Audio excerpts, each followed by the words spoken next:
no hello, ma filmin täna siis telefoniga, kuigi mulle meeldib kaameraga filmida, aga mul on nüüd kana ahjus, ma ei tohi ära unustada.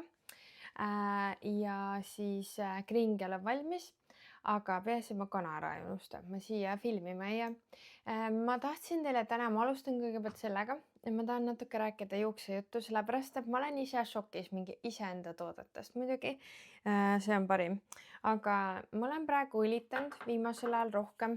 Mõnus selline. Et ma olen õlitanud viimasel ajal natukene rohkem oma peanahka, sest ma tunnen, et nahk on kuiv ja alles nüüd läheb kuivaks, sellepärast tolm tuleb. Ja siis ma üks päev avastasin, ma kohe näitan. Mul on täna pestud pea. See on nii hull. Vaadake, need on minu beebid. Ja ma vahepeal ärkan, nagu nädalavahetusel, kui ma saan rohkem magada, siis ma olen mingi keskaja naine, mul on siia nagu, või need igasugused staarid teevad ka selle keelidega neid sinna näo külge. Mina ei taha neid sinna ja ma ärkan laupäeval üles, mul on nagu mingi. Ühesõnaga, selline ma olen. Need on minu uued beebijuuksed. Ainuke asi, mis ma teen, on, ma üldiselt pesen enda selle Thermoscalp Rosemary sarjaga. Siin on sees ka rosmariini antioksüdant, on ju.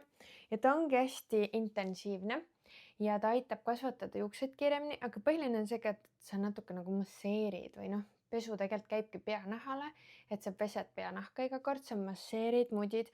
Aga mis ma siis olen teinud teistmoodi viimasel, et ma olen jälle hakanud õlitama, vahepeal ma tunnistan, mul oli väike paus, mul on nagu motivatsiooni. Mu motivatsioon tekkis sellest, et õhk on niivõrd kuiv ja mida rohkem sul see õhk siin ventileerib, meil on väga kuiv. Ja näiteks, kui sa oled juuksurina tööl, iluteenindajana, see õhk on nagu ekstra, aga ka kontoris. No laos võib-olla on selline niiskem variant, aga kontorites samamoodi. Ja olen ka näinud klientidele, et näiteks ülejäänud pea on korras, ainult see lahukoht, kus ta kogu aeg kannab, ja näiteks ongi võib-olla vint on otse tema kuskil lähedal, nii jõhkralt kuivatab, et see lahukoht on mega kuiv. Ja see on nii naljakas, aga ei ole naljakas. Nüüd tuleb mul allergiaaeg. Ma kahjuks avastasin, mis sa kudrutad siin? Ma nüüd avastasin, et nüüd hakkab ju tolmama ja ma ei oota üldse tegelikult, et see talv läbi saaks ja kevad väga tuleks, sellepärast, et kõik hakkab õitsema. Ja muidugi kuivab meil asfalt ära ja läheb väga tolmuseks, siis me ootame neid vihmasi. Ja tegelikult, kui ongi siuke tolmune aeg, siis niisuta oma peanahka, muidugi niisuta ka näonahka, näotoodetega. Meil need ei ole, aga kehakreemi mina niisutan enda kreemidega, Thermoscalp kreemidega. Need on väga mõnusad. Alguses ongi, ma panen tavaliselt hästi paksu kihi peale või noh, mitte väga paksu, aga näete, et ta läheb nii kiirelt sisse. Ma enne juba kreemitasin ja ta ikka läheb ilusasti sisse. Et see on hästi puhas kreem, seda võib lastel ka kasutada, kui ei ole mingi koostisosa vastu allergiat, aga muidu on ta hästi mõnus, läheb kiiresti sisse ja on väga kerge. Et mina siis niisutan ennast niimoodi, et peanahkaõlidega, šampoon on väga niisutav, mina väga balsamit ei kasutagi, nagu te näete, sellised nad on. Eks mõni võib-olla ütleb, et ikka nõhuksed. Jaa, aga sa ei saa üle geneetika astuda ja kunagi olid mul veel õhemad juuksed ikkagi niimoodi, et mul see tihe osa oli kuskil ikkagi see üleval pool. Ja nüüd see tihe osa hakkab ikkagi allapoole jõudma, et mul on enda kohta päris tihedad juuksed. Ja nagu te näete, siis tuleb siit juurde.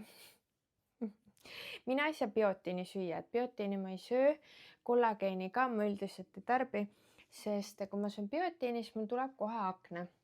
Osadel inimestel on nii, et nad ei talu biotiini ja siis midagi ei olegi, sa ei saagi seda süüa. Nii et kui keegi saadab mulle isegi PR-paki, kus on kollageen, siis ma pean hoolikalt lugema, sest mõne kollageeni sees on veel biotiin. Ehk siis mina ei saa tarbida. Aga ma tunnen nii head kringlilõhna. Aga vahepeal ma proovisin seda Osmo Nano, DJI Osmo Nano kaamerat ja ma olen sellega nagu nii rahul, et okei, võib-olla see iPhone tuunib nagu rohkem ära, aga see iPhone on suurem, mälu saab täis kiiresti ja nüüd mul ongi, ma lasin teha, mul on nüüd siis arvuti, mu vana arvuti ka alles see ka töötab, aga noh, ta on eriti vana, siis mul on 2 tahvlit ja siuke 3 telefoni on ju, aga 2 kasutan. ja mälupulgad ja mälukaardid kõik ja kaamera, aga ikka ei piisa. Ja tegelikult selle Osmoga oli mega mõnus käia, nagu ta oli nii väike, siis tal oli see kaamera, siis sa said vahetada, siis sa nagu nägid ennast, et kus sa oled.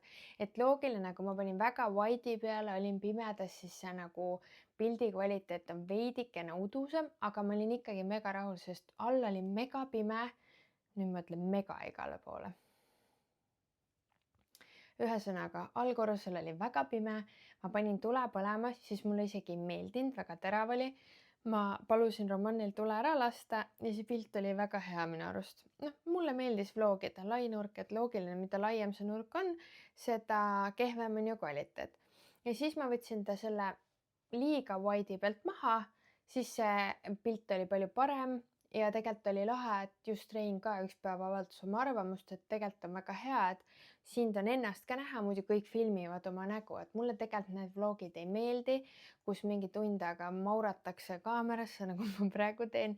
Et ma natukene teen seda, aga ma üritan võimalikult vähe, et kui te käite ka kuskil reisil ja vlogite, siis minu palve on nagu, sa võid ilus olla ja kõik ja sa võid mulle meeldida, aga kui sa teed reisivloogi, siis palun näita tänavat, sa ei pea rääkima kaamerasse, sa võid rääkida lihtsalt ka, et sa näitad teed või midagi või noh, selles mõttes on väga huvitav vaadata seda ümbrust, et kui inimene on reisil, siis mind nagu ahvatleb, oo, see riik, vaata, ma tahan näha, aga ma näen kogu aeg su nägu, nii et noh. Jah, aga võib-olla ongi see, et kui sul on see nanokaamera, mida sa teed? Nano see kaamerakene ja sul on wide'i peal, siis sa tegelikult näitadki ümbrust koos iseendaga, eks ole. Et võib-olla on see ka väga hea. Nii et nüüd hakkab vlooge tulema. Ma käisin 2 korda iDealis